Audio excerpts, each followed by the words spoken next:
शोलापुर नाम के गांव में गोविंद रहता था। वो डोसा बेचने का कारोबार करता था। आदतन गोविंद बहुत ही सीधा था, इसीलिए हमेशा अपनी दुकान को लेकर वो परेशान रहता था। गोविंद हमेशा तरह तरह के डोसे बनाया करता था ताकि उसकी ग्राहकी चल सके, मगर गांव के लोगों को सस्ता और टिकाऊ खाना खाने की आदत थी। लोग घर का दाल चावल ज्यादा पसंद करते थे, इसी वजह से गोविंद की दुकान चलती नहीं थी। गोविंद की डोसे की दुकान ना चलने की वजह से गोविंद और उसके बेटे विकास ने एक फैसला किया। पिताजी, हमें अब डोसा का कारोबार गांव में नहीं शहर में जाकर करना चाहिए, क्योंकि यहाँ के लोग बहुत कंजूस हैं।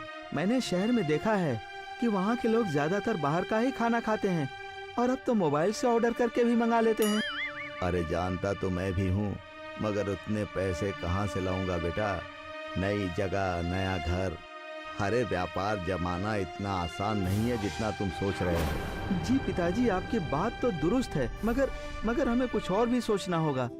गोविंद और विकास दोनों बात कर ही रहे थे कि उनके घर मालती, जो उसी गांव में आइसक्रीम बेचा करती थी, वो आ गई।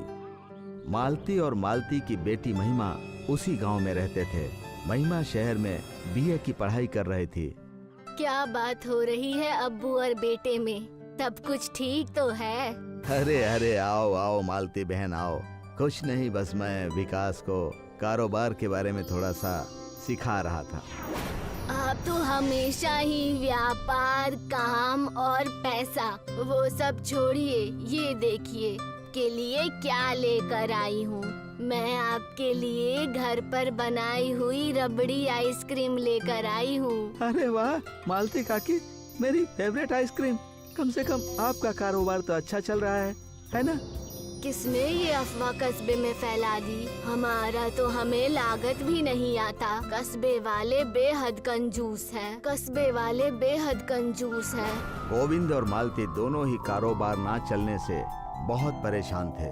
तब विकास ने मौके का फायदा उठाते हुए कहा, मेरे और पिताजी के पास एक तरकीब है। हम सोच रहे हैं कि शहर जाकर एक नई शुरुआत करें और हम इंतजार कर ही रहे हैं।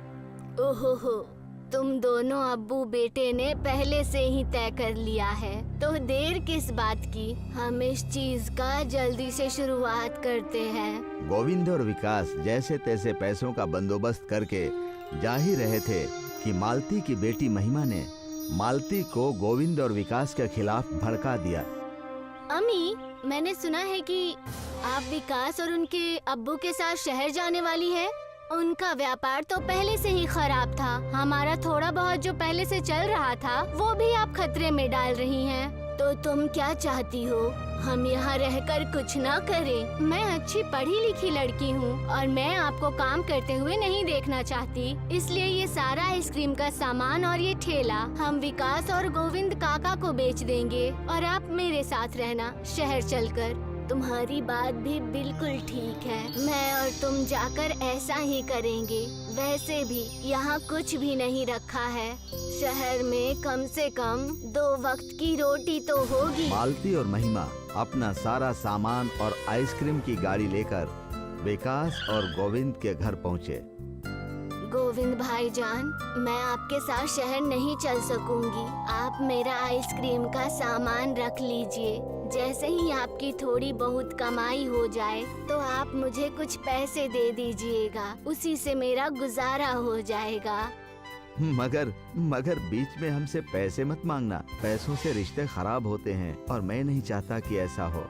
बात तो आपकी बिल्कुल सही है, बस पैसों से रिश्ते जरूर खराब हो जाते हैं। मैं इसका ख्याल रखूंगी और मेरे ना रहने पर आप अपनी सेहत का ध्यान रखना बिल्कुल मत भूलना। इतना कहकर मालती वहाँ से चली जाती है। गोविंद को पैसों की तकलीफ तो पहले से ही थी, अब एक और आ गई, आइसक्रीम की। पिताजी, मेरे पास एक तरकीब है।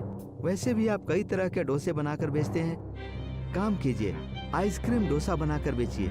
इससे दोनों ही व्यापार एक होकर चलने लगेंगे। विकास की बातें सुनकर उसके पिताजी ने वैसा ही किया। शहर न जाकर गांव में ही आइसक्रीम डोसा बनाकर बेचना शुरू किया। गांव वालों को जब पता चला कि गोविंद और विकास गांव में आइसक्रीम डोसा बेच रहे हैं, तो गांव वाले अपने आप को रोक नहीं पाए और उनके आइसक्रीम डोसा का कारोबार बढ़ाने उनकी दुकान पर चले गए।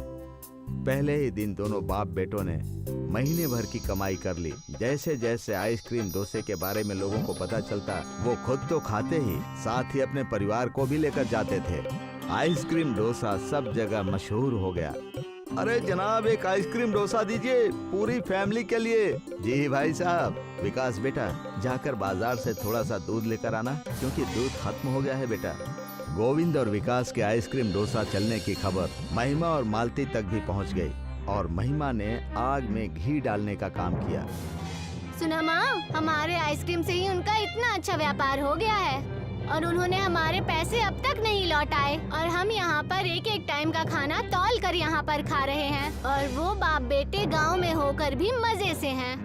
भूल गए होंगे बेचारे। जाने दो, कुछ रुपयों के लिए किसी से झगड़ा थोड़ी न करना है। कोई बेचारे नहीं, जब पैसे चाहिए होते हैं तब इंसान अलग होता है और जब देने का समय आता है।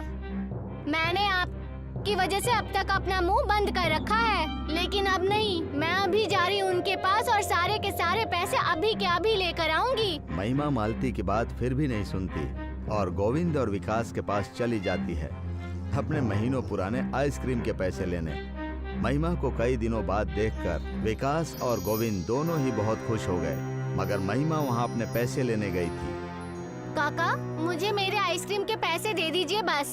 मैं नहीं चाहती कि आपके और हमारे परिवार के बीच में पैसों को लेकर झगड़ा हो। मगर तुम इतने गुस्से में क्यों हो? विकास बेटा, इनके पैसे देकर यहाँ से इन्हें रफा दफा करो।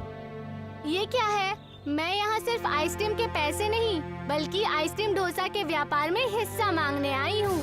आखिरकार हमने तय किया था कि सब साथ में व्यापार करेंगे और अब आप हमें हमारा हिस्सा देने से मना नहीं कर सकते। महिमा की बातें सुनकर गोविंद और विकास दोनों ही दंग रह गए और वो समझ ही नहीं पाए ये इशारा किसकी तरफ है। और उसी वक्त मालती वहाँ पर आ गए। इस चुड़ैल को तो मैं देख लेती हूँ। गोविंद भाईजान, आप उसकी फिक्र मत कीजिए। आई बड़ी हिस्सा मांगने वाली। सुबह उठकर बिस्तर तक उठाने को नहीं होता है और तुम हिस्सा मांग रही हो। मालती महिमा को लेकर जा ही रही थी कि गोविंद ने उन्हें रोक दिया। अरे ठहरो बच्ची, ठहरो। मैं पहले से ही विकास और मालती की आइसक्रीम डोसे की एक बड़ी सी कैंटीन खोलने को सोच रहा था। सच, आज आपने मेरी बेटी की भी किस्मत चमका दी। हमेशा मैं आपकी शुक्रगुजार रहूंगी। माफ कर दीजिए मुझे काका, मैंने बेहद बड़ी गलती कर दी। अरे इसमें माफी मांगने की क्या बात है?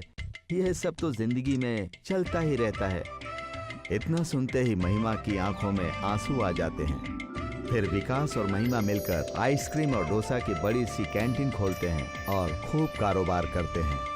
अब इस व्यापार में तुम हमेशा मेरा साथ देना और मैं तुम्हारा दूंगी। अगर तुमने कोई चालाकी की तो तुम्हारी खैर नहीं। और उसके बाद सभी मिलकर खिलखिलाकर हंसने लगते हैं और फिर महिमा और विकास का व्यापार बेहद अच्छा चलने लगता है।